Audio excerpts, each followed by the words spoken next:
वो यहीं है। भागो।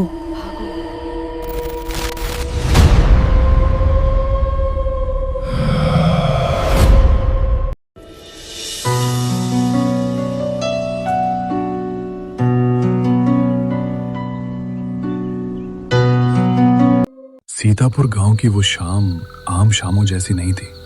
आसमान में काले बादलों ने ऐसा डेरा डाला था कि दोपहर में ही रात का भ्रम होने लगा था।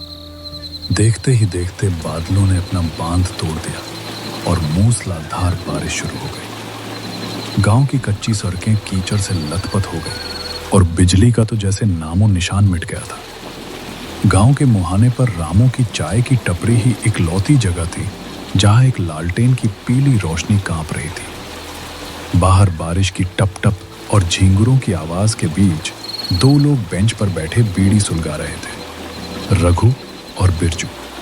का हो बिरजू, ये बरखा तो थमने का नामे नहीं ले रही है।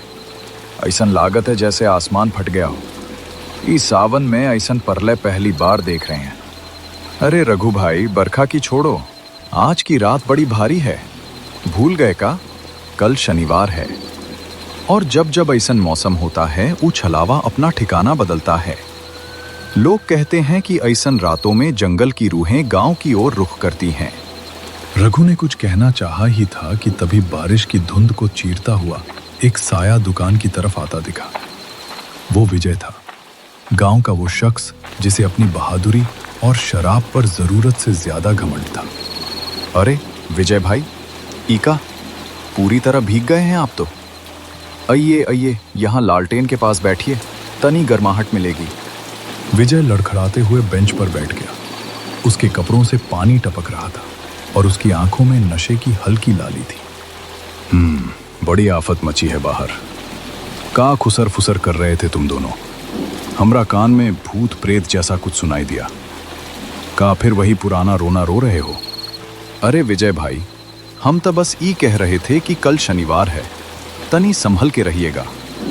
ई गांव का इतिहास गवाह है, जो भी शनिवार की रात उस पुरान के जंगल की तरफ गया, या तो वो पागल हो गया या फिर कभी वापस ही नहीं आया। लोग कहते हैं वो छलावा किसी का भी रूप धर लेता है। अरे धत, तुम लोग और तुम्हारी ई दकियानूसी बातें। अरे ये जमाना चांद पर पहुंच गया है और तुम लोग अभी भी छलावा और चुड़ैल में फंसे हो। काहे डरा रहे हो बेकार में? विजय भाई, ये मजाक नहीं है।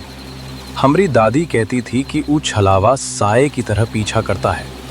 जब तक तुम उसे पहचानोगे तब तक बहुत देर हो चुकी होगी। सुनो रघु, हम ठहरे जमींदार के खानदान के। हमरा बाप दादा शेर का शिकार करते थे। ये छलावा फलावा हमरा रास्ता नहीं रोक सकता। तुम लोग कहते हो ना कि शनिवार की रात जंगल जाना मना है। लो, हम ऐलान करते हैं, कल रात हम उसी जंगल में जाकर दिखाएंगे और लकड़ी काट कर लाएंगे। देख लेंगे कि कौन माई का लाल हमरा रास्ता रोकता है। अरे ई का कह रहे हैं विजय भाई? नशा में है का? शनिवार की रात जंगल जाना मतलब मौत को दावत देना है। नशा वशा कुछ नहीं, कल रात देख लेना। और हाँ रामू, एक कड़क चाय पिलाओ, दिमाग गर्म हो गया है इन डरपोकों की बात सुन के। रघु और बिरजू ने एक दूसरे की तरफ देखा। उन्हें पता था कि विजय अड़ियल है, पर उन्हें यह नहीं पता था कि यह अड़ियलपन उसकी जान का दुश्मन बनने वाला था। बाहर बिजली कड़की और पूरे आसमान में एक अजीब सी गूंज हुई, जैसे कोई विजय की इस चुनौती पर हंस रहा हो। शनिवार की सुबह सीतापुर गांव में एक अजीब सी भारेपन के साथ हुई। कल रात की बारिश थम चुकी थी, लेकिन आसमान में अब भी मटमैले बादल छाए हुए थे, जैसे किसी अनहोनी का इंतजार कर रहे हो। गांव की गलियों में कीचड़ था और हवा में एक ऐसी ठंडक थी जो हड्डियों तक पहुंच रही थी। विजय के घर में आज सन्नाटा पसरा हुआ था। विजय बिस्तर पर लेटा छत की कड़ियों को ताक रहा था। कल रात चाय की दुकान पर जो उसने जोश जोश में शर्त लगाई थी, अब उसकी गूंज उसके कानों में चुभ रही थी। ए जी, हम सुन रहे हैं कि कल आप ठपरी पर बड़ी बड़ी बातें कर रहे थे। रघु की मेहरारू सुबह कुएं पर बता रही थी कि आप आज रात जंगल जाने वाले हैं। कामती मारी गई है आपकी। अरे तुम औरतों को बस गप लड़ाने का बहाना चाहिए। हम का छोटे बच्चे हैं जो जंगल जाने से डरेंगे।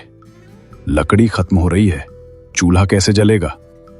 लकड़ी हम पड़ोस से मांग लेंगे या कल दिन में चले जाइएगा, पर आज नहीं। आज शनिवार है। गांव के बुजुर्ग कहते हैं कि आज के दिन जंगल की हवा भी जहरीली हो जाती है। वो छलावा आज के दिन अपना शिकार ढूंढता है। आप काहे जान जोखिम में डाल रहे हैं? अरे चुप रहो, ये सब मन गढ़ंत कहानियां हैं।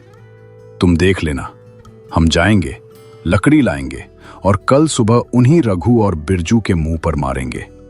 हम दिखा देंगे कि विजय किसी भूत प्रेत से नहीं डरता। शाम ढलने लगी। जैसे जैसे सूरज डूब रहा था, सीतापुर गांव की रौनक गायब होती जा रही थी। लोग अपने मवेशियों को बाड़ों में बंद कर रहे थे और घरों के दरवाजों पर काले टीके या नीम की पत्तियां लगा रहे थे। यह एक सदियों पुराना रिवाज था, शनिवार की रात से खुद को बचाने का। विजय ने अपना कुल्हाड़ी उठाई और कंधे पर गमछा रखा। उसकी आंखों में एक अजीब सी जिद थी, लेकिन अंदर कहीं एक छोटा सा डर भी पनप रहा था, जिसे वो दबाने की कोशिश कर रहा था। जी मत जाइए, देखिए चिड़ियां भी आज चहक नहीं रही हैं। कैसा मनहूस सन्नाटा छाया है। हमरा जीरा बहुत घबरा रहा है। कुछ अनहोनी का संकेत मिल रहा है। अरे पगली, कुछ नहीं होगा। हम अभी गए और अभी आए। तुम बस गर्मा गर्म खाना तैयार रखना।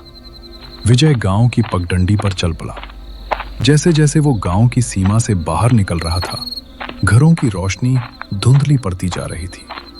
गांव के आखिर में बरगद का एक विशाल पेड़ था, जिसे लोग हवेली वाला पेड़ कहते थे।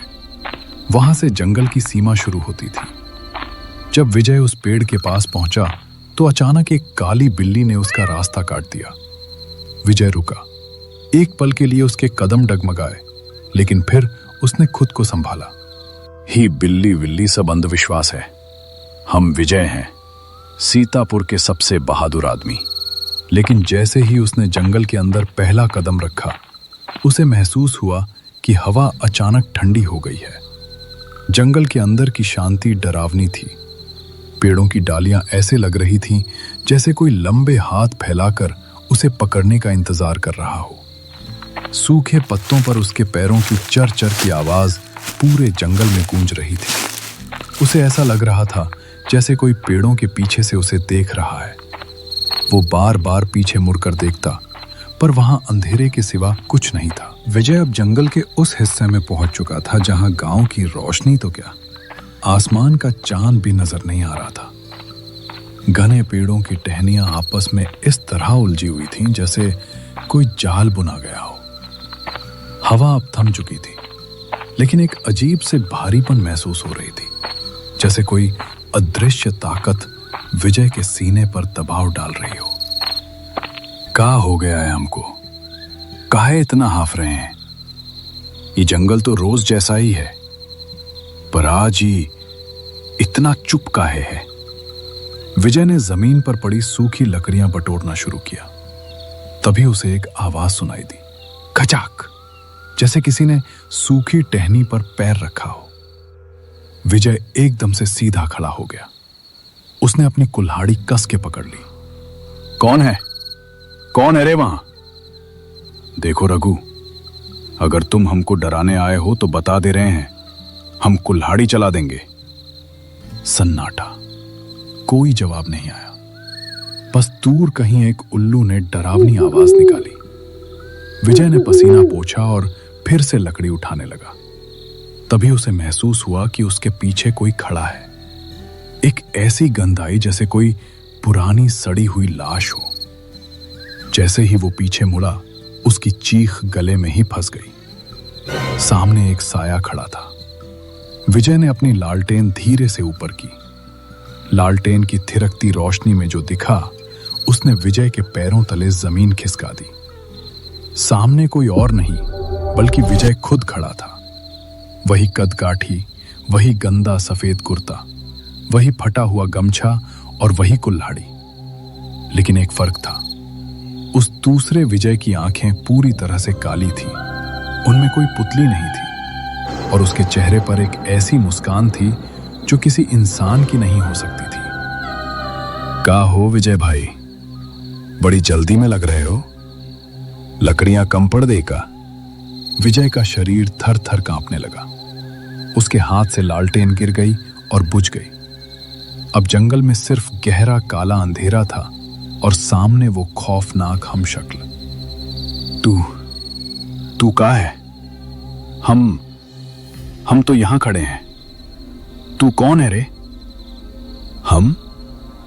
हम तो तुम ही हैं विजय, जो तुम कल बोल रहे थे ना टपरी पर कि कोई छलावा वलावा नहीं होता। तो लो, हम आ गए। अब बताओ, डर लग रहा है का? विजय ने बिना सोचे समझे अपनी कुल्हाड़ी घुमाई, लेकिन कुल्हाड़ी हवा में लहरा कर रह गई। सामने कोई नहीं था। अचानक उसे अपने दाहिने कान के पास वही आवाज सुनाई दी, पीछे देखो। विजय जैसे ही पीछे मुड़ा, उसे एक जोरदार धक्का लगा। वो जमीन पर गिर पड़ा।